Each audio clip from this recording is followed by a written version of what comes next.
What was your least favourite one? What Makes You Beautiful? Always, always, always.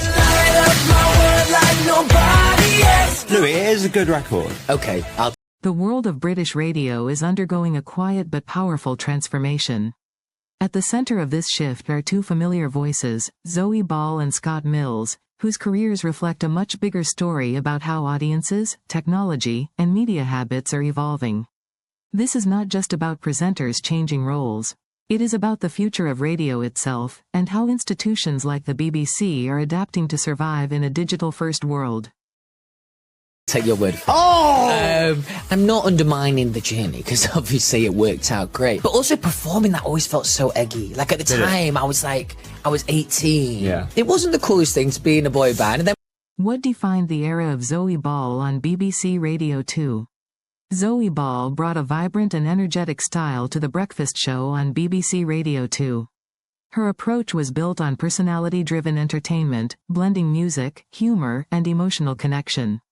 This style reflected a traditional model of radio where the presenter was the central attraction and the show followed a structured, high-energy format designed to start the day. we got really big, so like it was cool, you know what I mean? But like the first couple of years, it wasn't really like that. And so singing Baby You Light Up My World Like Nobody Else, honestly, like... Why did BBC Radio 2 begin to rethink its approach? The shift was driven by changing audience behavior. Listeners increasingly moved toward on-demand platforms like podcasts and streaming services, where content is more flexible and personalized. This created pressure on traditional radio to evolve, especially during prime slots like the morning show.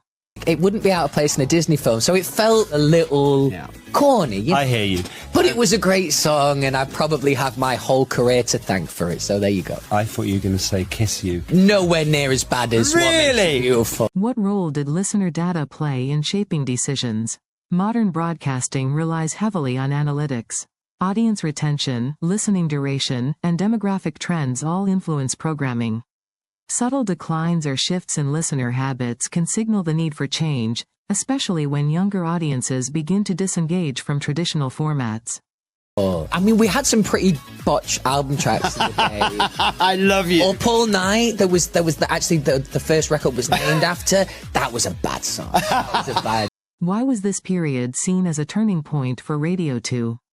The mid-2020s represent a moment when legacy media could no longer rely solely on established formats. The BBC recognized the need to modernize its sound and presentation style while still respecting its loyal audience. This balancing act made the transition period particularly significant.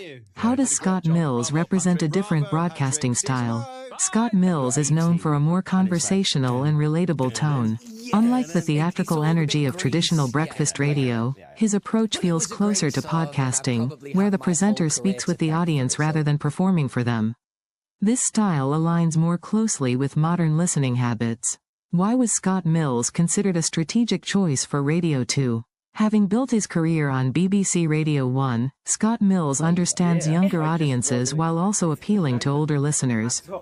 This makes him a bridge between generations, helping Radio 2 retain its core audience while gradually attracting new ones.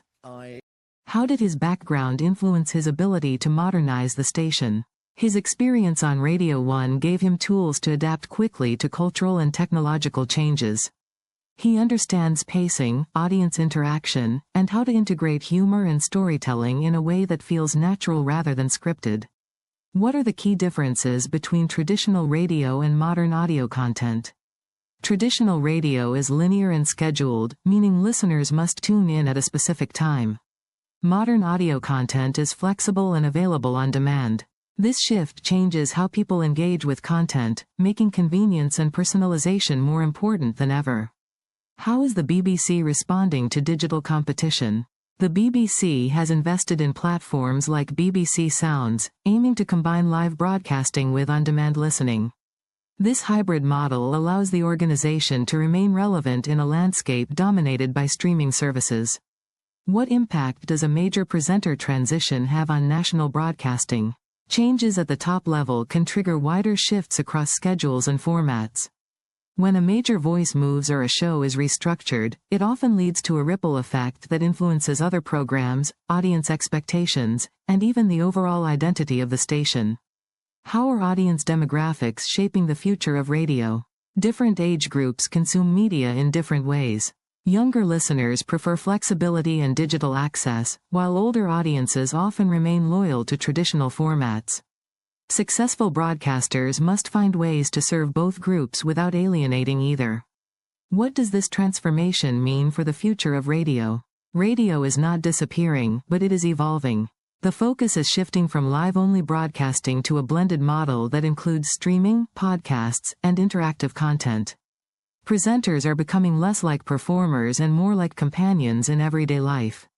Finally, the transition from the era of Zoe Ball to the rise of Scott Mills is more than a simple change in presenters. It reflects a deeper transformation in how people listen, connect, and engage with media. As the BBC continues to adapt, one thing remains clear. The future of radio will belong to those who can evolve without losing the human connection that made it powerful in the first place. If you found this analysis helpful, remember to like the video, share it with others, and subscribe to the channel for more deep insights into media, history, and global trends.